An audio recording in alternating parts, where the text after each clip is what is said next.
right, more trouble for the Ashok Gehlot government. Another Congress MLA has now written to Gehlot, calling the mining minister corrupt and accusing Gehlot of shielding a corrupt mantri. The Congress MLA demanding the mining mantri's sacking, and this is a letter that he has written, even threatening to hit the streets. My colleague Aditi joining us with the details of that letter. Yes, Aditi.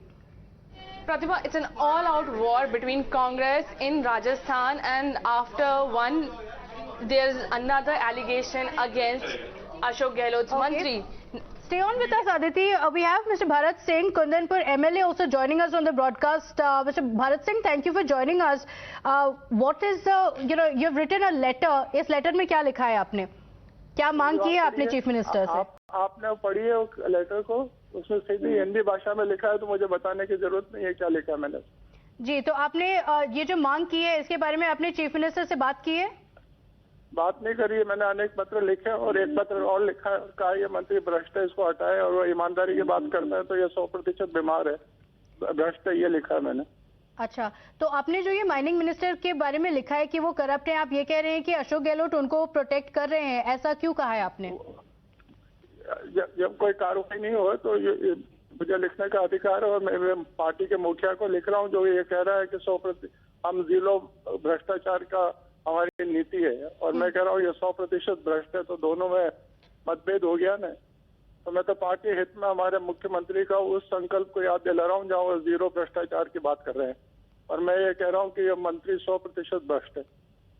अच्छा, तो आपको confidence है कि वो कोई action लेंगे? मुझे अपने आप पे कॉन्फिडेंस है, उन पे नहीं है, खुद के ऊपर है। अच्छा, आपको ऐसा क्यों लगता है कि वो इनको प्रोटेक्ट कर रहे हैं? अब ये बात जो है उनसे पूछेंगे तो बेहतर होएगा। अच्छा, तो आपने ये भी कहा है कि अगर एक्शन नहीं लिया जाएगा तो फिर आप प्रोटेस्ट करेंगे? करूंगा ना मैं, ये 2023 का इंतजार करें। ओके, भरत सिंह जी, आपका धन्यवाद हमारे साथ बात करने के लिए. Let's take a look at the details of the letter that Aditi was talking about. So the main charge being that the mining minister is corrupt and Ashok Gehlot is protecting him. Aditi, take us through the details of that letter. Yes, Pratibha. So the letter is in Hindi and I'll read it out for you. आपको यह पत्र वर्ष 2022 के अंत में लिखकर आपसे मांग कर रहा हूं कि प्रदेश में खनन मंत्री खनन माफिया हैं, वह पार्टी व प्रदेश के हित में इनको पद मुक्त करें. आपको पत्र लिखते लिखते मुझे यह समझ आ चुका है कि उनको आपका संरक्षण प्राप्त है. शून्य भ्रष्टाचार का नारा आपका खोखला है क्योंकि यह मंत्री 100% भ्रष्ट है. नव वर्ष 2023 से भ्रष्टाचार के खिलाफ सड़क पर मेरा उतरना तय है. वर्ष 2023 की शुभकामनाएं आपको, Ashok Gehlot ji. Now these are the allegations that he has made against the mining minister, and he is all out saying that he is 100% corrupt and has the shielding of Ashok Gehlot. Okay, so this letter has further embarrassed the Ashok Gehlot government. Ashok Gehlot himself being accused of protecting this corrupt leader. Stay on with us, Aditi. We also have Bhavar joining us over the phone line with the details.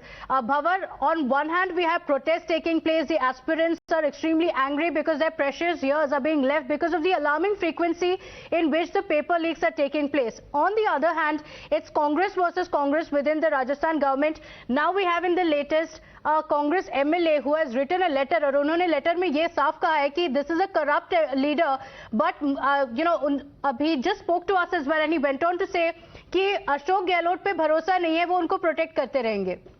देखिए, मुख्यमंत्री Ashok Gehlot good governance की बात करते हैं, लेकिन आप देखेंगे कि उन्हीं के मंत्री उनके खिलाफ बात कर रहे हैं. पेपर लीक मामले को लेकर राजेंद्र गुड़ा ने घेरा, और भरत सिंह कुंदनपुर जो कि बहुत सीनियर नेता है, कांग्रेस के मंत्री भी रह चुके हैं पिछली गहलोत सरकार में, उन्होंने साफ तौर पर ये कहा कि मैं ये आपको साल के अंतिम सप्ताह में ये पत्र लिख रहा हूं और मुझे 2023 में मजबूरन सड़क पर उतरना पड़ेगा. आप 0% भ्रष्टाचार की बात करते हैं, लेकिन यहाँ तो 100% भ्रष्टाचार है, और सरकार के ही मंत्री पर उन्होंने आरोप लगाया, प्रमोद जैन भैया पर, और ऐसा पहली बार नहीं है. ऐसे कई पत्र भरत सिंह कुंदनपुर लिख चुके हैं मुख्यमंत्री के नाम, लेकिन कार्रवाई नहीं होने की वजह से वो दुखी व्यथित नजर आते हैं. जैसा कि आपने उनसे बात भी की, वो बिल्कुल स्ट्रेट फॉरवर्ड बात करते हैं, और जो सामने उनकी आंखों के है उसी बात को वो पत्र में लिख करके मुख्यमंत्री को अवगत करा रहे हैं. लेकिन आप देखिए कि मुख्यमंत्री कोई कार्रवाई नहीं करते हैं. तो उन्हीं की सरकार में रहने वाले एक विधायक बार बार ये कहते हैं, क्योंकि वो भी हाड़ौती क्षेत्र से आते हैं और भरत सिंह कुंदनपुर हाड़ौती क्षेत्र से है, तो वहीं प्रमोद जैन भैया भी हाड़ौती क्षेत्र से हैं। Okay. बावजूद इसके कोई कार्रवाई नहीं होती है, तो इस तरह के सवाल उठना लाजमी है।